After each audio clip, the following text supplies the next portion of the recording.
Ever tried removing your dip powder nails only to end up peeling, picking and damaging them in the process? You're not alone. I've witnessed countless botched removal attempts in the salon over the years, but today I'm going to show you the exact 5-step professional method that removes your dip powder quickly and safely without damaging your natural nails. I'm Alex, a qualified nail tech and educator with Sassy Saints, and in this tutorial you're going to learn why buffing is an absolute essential, how to create the ideal environment for your acetone to work effectively, and the secret ingredient I always add to keep my nails hydrated during this removal process. So by the end of this video, you'll be removing your dip powder like a pro in under 15 minutes with zero damage and no stress.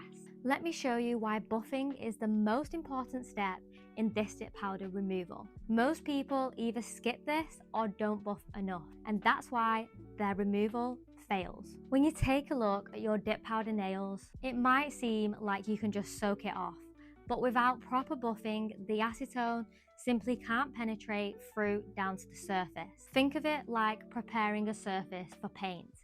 You need to create the right texture for the next steps to work. So always use the rough grit side of the file to file off your top dip powder layers.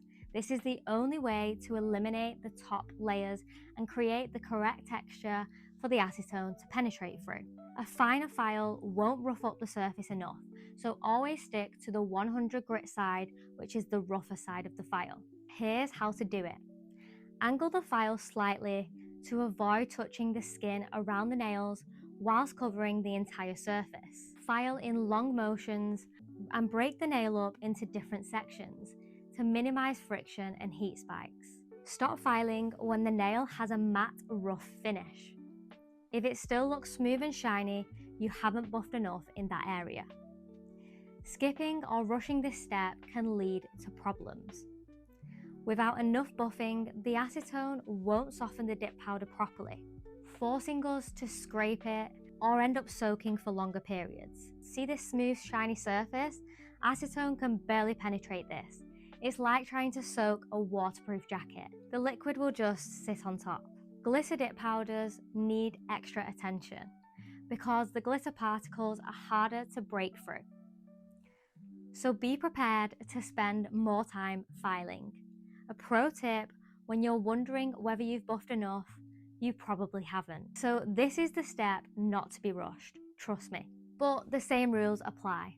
Make sure the entire surface is roughed up enough, because I remember the first time I buffed my nails properly, the acetone worked so much faster and I didn't have to scrape at all. It was a complete game changer for me, and it will be for you too. Once your nails are prepped, you'll notice a difference in the texture. This rough surface allows the acetone to work more quickly and effectively. Whether you use a hand file or an e-file, the goal is exactly the same. Create the right texture to eliminate some of them layers for a fast, clean removal. Most at-home methods fail because they don't maintain consistent heat. Lukewarm water cools down too fast, which slows the acetone's effectiveness. That's why we use the heat-assisted rice method, which keeps the temperature stable for longer. Take a microwave-safe bowl, big enough to fit your hand, and add a 1/4 cup of dried rice.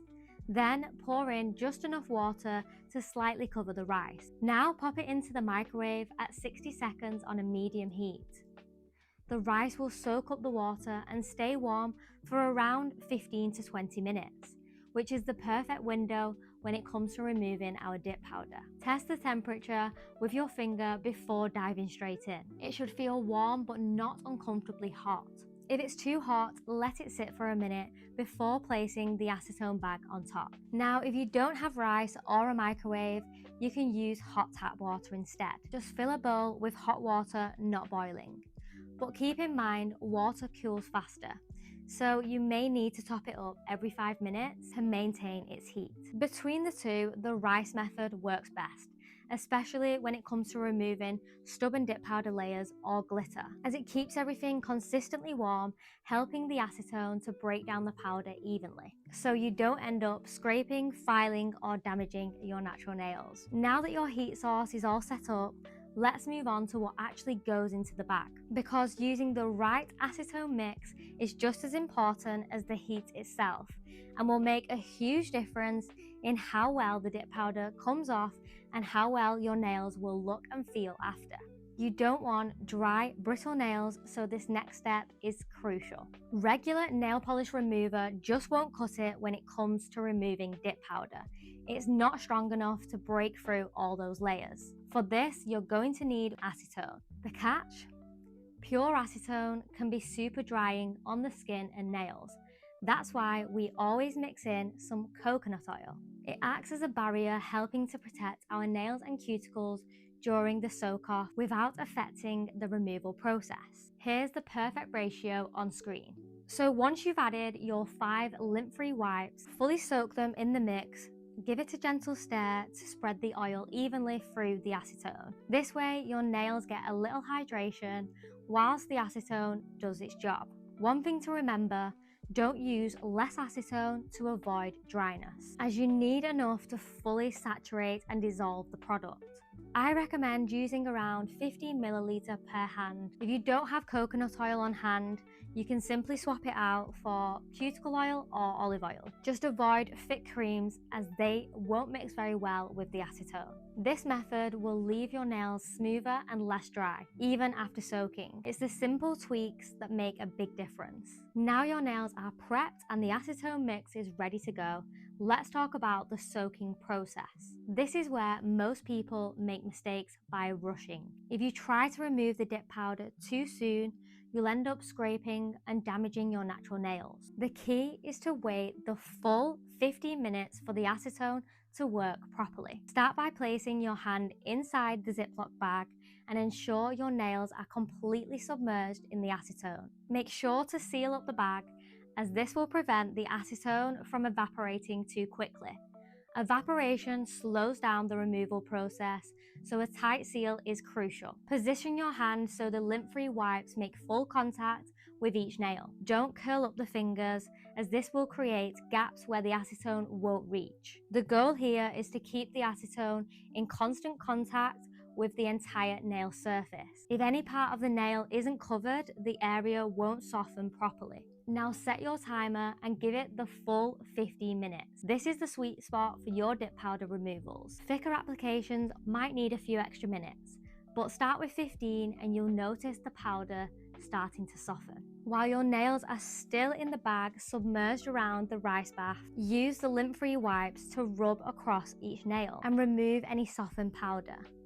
Resist the urge to check your nails too early by taking your hand out, as this lets all the air in and can harden the product. You want constant, uninterrupted contact.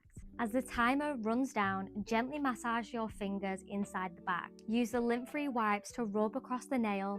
This will help to lift off and break down any of the softened dip without having to scrape at it. Once your 15-minute timer's gone off, you can take out your hand and use a clean, lint-free wipe to rub it against one nail in small circular motions. If the product slides off easily, you're good to go. If it feels like it's still clinging, then give it a few more minutes. Add in a little more acetone to the bag if you need, and then reseal. Now gently wipe across each nail with a clean, lint-free wipe or some paper towel, but don't scrape. If you need force, the product isn't ready yet. Just re-soak instead of filing it off.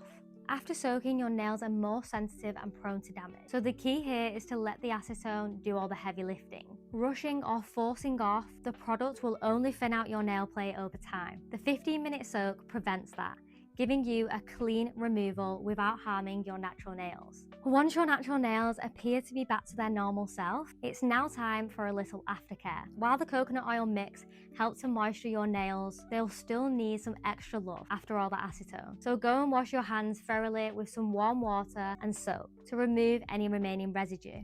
Then apply a generous amount of your Sassy Saints cuticle oil to rehydrate the skin and the nails. And that's it. Your nails are now clean, healthy, and ready for your next set.